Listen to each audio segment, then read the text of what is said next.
अर्णव और एलिना अब परीलोक में आ चुके थे। चारों तरफ जगमगाती रोशनी थी, आकाश में तैरते महल थे और जमीन पर रंग बिरंगे फूलों की घाटियां। हर तरफ जादू का साम्राज्य था। रानी ने मुस्कुराकर कहा, तुम दोनों अब परीलोक का हिस्सा हो, लेकिन याद रखना, यह जितनी दुनिया खूबसूरत है उतनी रहस्यामी भी। अर्णव और एलिना ने पहली बार परीलोक की सुंदरता को इतने करीब से देखा था। उनके पंख अब पूरी तरह विकसित हो चुके थे और वे हवा में उड़ सकते थे, लेकिन उन्हें पता नहीं था कि असली परीक्षा अब शुरू होने वाली है। परीलोक में प्रवेश करने के लिए एक आखिरी परीक्षा थी, शुद्धता की अग्नि से गुजरना। रानी ने समझाया, हर नए परी को इस अग्नि से गुजरना पड़ता है। यह तुम्हारी आत्मा की परीक्षा लेगा। अगर तुम्हारे दिल में कोई बुराई या लालच होगा तो तुम परीलोक में नहीं रह पाओगे। अर्णव और एलिना को एक विशाल क्रिस्टल गुफा में भेजा गया, जहाँ अंदर एक सुनहरी ज्वाला जल रही थी। जैसे ही वे आग में पहुँचे, ज्वाला और भड़क उठी। अर्णव ने पूछा, अगर हम इसमें चलकर जाएंगे तो कुछ होगा क्या? एलिना ने कहा, यहाँ हमें परखा जाएगा, हमें बस एक दूसरे पर विश्वास करना होगा। दोनों ने एक दूसरे का हाथ पकड़कर आग में कदम रख देते हैं। आग अचानक नीली पड़ जाती है। अचानक अर्णव को अपने बीते हुए संघर्ष याद आने लगते हैं, जब उसे गांव वालों ने सताया था, जब अमीर लोगों ने उसे तुच्छ समझा था। एक रहस्यमयी आवाज गूंजी, तुम बदला लेना चाहते हो? अर्णव चौंक गया। उसके मन में सच में यह सवाल था, लेकिन उसने सर झुका लिया। नहीं, मैं बदला नहीं लेना चाहता। मैंने अपनी नियति स्वीकार कर ली है। जैसे ही उसने ये कहा, नीली ज्वाला सफेद हो गई और शांत पड़ गई। परीलोक ने उसे स्वीकार कर लिया। अब बारी थी एलिना की। उसके सामने उसकी परीलोक वाली जिंदगी और परिवार के चेहरे उभर आए। आवाज आई, क्या तुमने गलत फैसला किया एलिना? एलिना के दिल में एक पल के लिए शक आया, लेकिन उसने तुरंत अपनी भावनाओं को संभाला। नहीं, मैंने सही किया। सच्चा प्यार कभी गलत नहीं हो सकता। आग अचानक खत्म हो गई और दोनों ने परीलोक की परीक्षा पास कर ली। लेकिन जब वे बाहर आए तो परीलोक में हलचल मची हुई थी।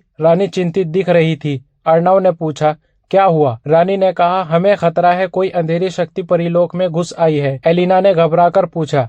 रानी ने हवा में अपनी छड़ी घुमाई और सामने एक धुंधली छवि उभरी, एक लंबी काली आकृति जिसके पास काले पंख थे। अर्णव ने धीरे स्वर में कहा, यह कौन है? यह रावण है, परीलोक का सबसे खतरनाक प्राणी। रावण कभी परीलोक का सबसे शक्तिशाली योद्धा था, लेकिन जब उसे सत्ता नहीं मिली तो उसने अंधेरे जादू का सहारा लिया। अब वह परीलोक को खत्म करना चाहता है। रानी ने अर्णव और एलिना की तरफ देखा। तुम दोनों अब परीलोक का हिस्सा हो, लेकिन क्या तुम इस परीलोक की रक्षा करने के लिए तैयार हो? अर्णव ने बिना हिचकिचाए कहा, हम किसी भी खतरे का सामना करने के लिए तैयार है। अब अर्णव और एलिना को परीलोक के योद्धाओं के साथ मिलकर रावण को रोकना था, लेकिन क्या वे इस नए युद्ध में जीत पाएंगे? क्या अर्णव और एलिना की परीलोक की जिंदगी इतनी आसान होगी जितनी उन्होंने सोची थी, या फिर अंधेरा उन्हें निगल जाएगा? भाग 3 देखने के लिए आपका शुक्रिया। बने रहिए कहानी के अंत तक। मिलते हैं अगले दिन, जिसमें अर्णव और एलिना काली पंखों वाली शक्ति के साथ मुकाबला करेंगे।